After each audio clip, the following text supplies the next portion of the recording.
साथियों, पिछले 9 सालों में मोदी सरकार ने टैक्स लगा लगाकर और पदार्थों को इतना महंगा कर दिया कि आज जब महीने के अंत में एक आम आदमी अपनी जेब में हाथ डालता है ये देखने के लिए कि कुछ 2-4 पैसे भी बचे कि नहीं बचे, तो उसे बहुत निराशा होती है, बहुत दुख होता है।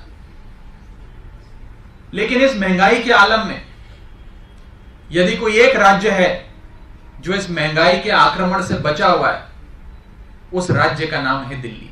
और ये मैं नहीं कह रहा, एक रिपोर्ट जो भारत सरकार की Ministry of Statistics and Programme Implementation ने जारी करी है, वो ये बताता है कि राष्ट्रीय स्तर पे औसत महंगाई 6.83% है, यानी कि 6.83%।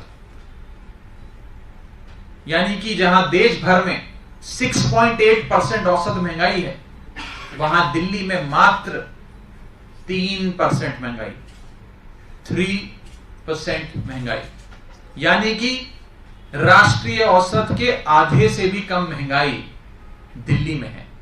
यह रिपोर्ट हाल ही में Ministry of Statistics and Programme Implementation ने जारी करी है, जिसे MOSPI भी कहा जाता है, जिसने कहा कि राष्ट्रीय एवरेज महंगाई है 6.83%, जिसमें कई बड़े राज्य हैं। राजस्थान में 8.6% महंगाई, हरियाणा में 8.27 महंगाई है, उड़ीसा में 8.23 महंगाई है, तेलंगाना में 8% से ज्यादा महंगाई है।